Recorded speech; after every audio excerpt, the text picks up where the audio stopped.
Saya Kesha dengan NPM 28 dengan partner saya Jemima dengan NPM 42. Dalam kesempatan kali ini akan mempresentasikan tentang perbedaan communication pacing atau ritme komunikasi antara orang Tiongkok dengan orang Indonesia dalam konteks komunikasi lintas budaya. Yang pertama, ada definisi.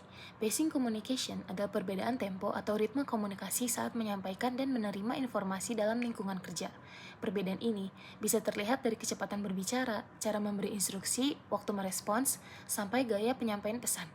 Dalam dunia kerja antara orang Tiongkok dan Indonesia, pacing communication biasanya terlihat cukup jelas karena budaya komunikasi berbeda. Contoh nyata, yang pertama, saat meeting, bos Tiongkok bisa langsung membahas target, masalah, dan solusi dengan cepat tanpa banyak pembukaan. Sementara karyawan Indonesia kadang masih mencoba membangun suasana atau menjelaskan secara lebih pelan. Yang kedua, dalam chat kerja, orang Tiongkok biasanya mengirim pesan singkat dan langsung berisi instruksi, misalnya finish today atau need revision now.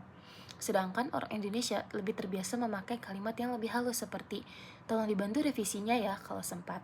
Dan yang ketiga, saat ada masalah kerja, orang Tiongkok cenderung ingin keputusan cepat dan respons langsung, sementara orang Indonesia kadang membutuhkan waktu untuk berdiskusi terlebih dahulu agar lebih nyaman.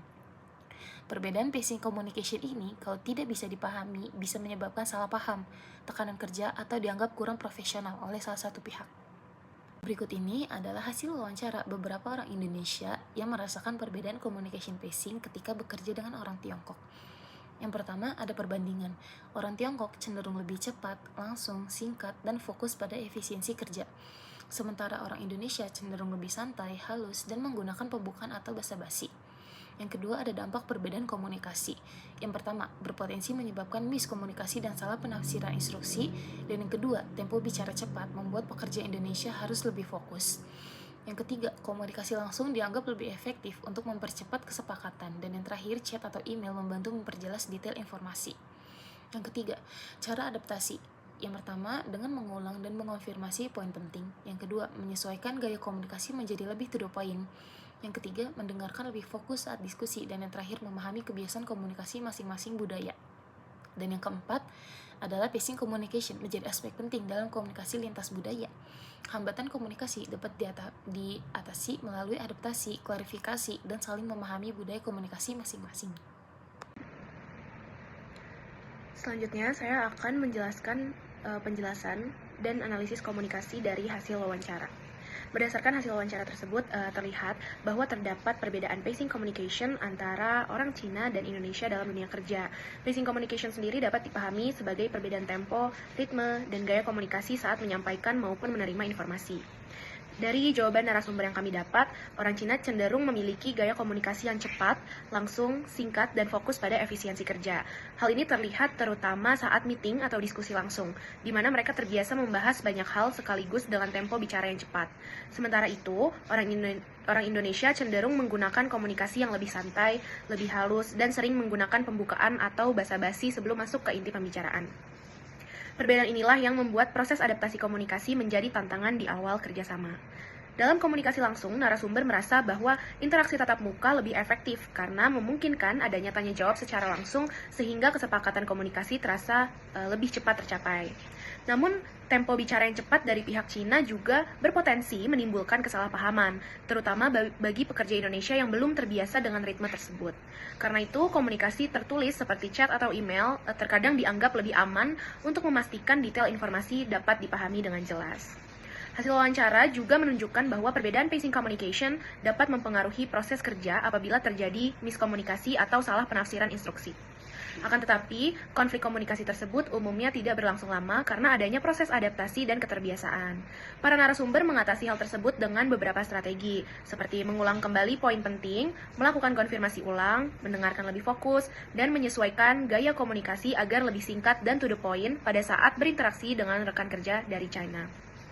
Selain itu, terlihat adanya perbedaan persepsi budaya komunikasi. Orang Cina memandang gaya komunikasi orang Indonesia ini cenderung terlalu panjang dan kurang langsung pada inti pembicaraan. Sebaliknya, pekerja Indonesia menganggap gaya komunikasi orang Cina ini terlalu cepat dan kadang terasa terburu-buru. Meski demikian, kedua pihak pada akhirnya dapat membangun komunikasi kerja yang lebih efektif melalui proses penyesuaian dan saling memahami kebiasaan komunikasi masing-masing. Jadi secara keseluruhan, hasil wawancara menunjukkan bahwa pacing communication menjadi salah satu aspek penting dalam komunikasi lintas budaya di dunia kerja antara orang China dan Indonesia. Perbedaan tempo dan gaya komunikasi memang berpotensi menimbulkan hambatan komunikasi, tetapi dapat diatasi melalui adaptasi, klarifikasi pesan, dan peningkatan pemahaman terhadap budaya komunikasi masing-masing pihak. Berdasarkan hasil wawancara, ditemukan adanya perbedaan ritme komunikasi antara pekerja Indonesia dan Tiongkok dalam dunia kerja. Hal tersebut berkaitan dengan beberapa teori berikut. Yang pertama, ada Chronemics Theory by Edward C. Hall. Teori waktu dari Edward C. Hall menjelaskan bahwa setiap budaya memiliki cara berbeda dalam memandang waktu, mengatur aktivitas, dan berkomunikasi. Hall membagi orientasi waktu menjadi dua. Yang pertama, monochronic time. Budaya monochronik menganggap waktu sebagai sesuatu yang teratur, terbatas, dan harus digunakan secara efisien. Ciri-cirinya fokus pada satu pekerjaan dalam satu waktu, komunikasi cepat dan langsung, ketepatan waktu dianggap penting, dan juga menghargai jadwal dan deadline. Yang kedua, polychronic time.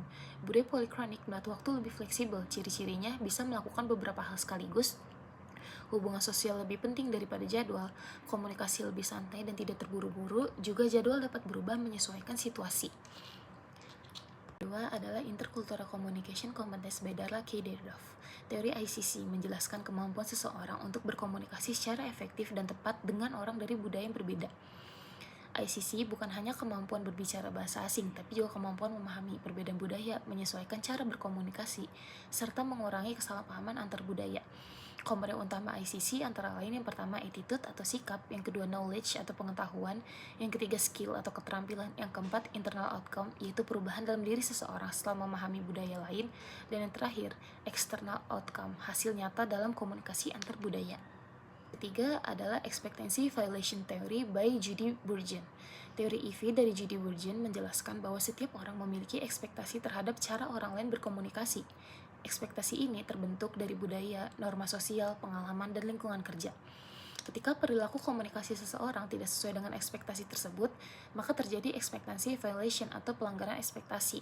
Akibatnya, seseorang bisa merasa bingung, tidak nyaman, terkejut, atau bahkan menilai negatif lawan bicara.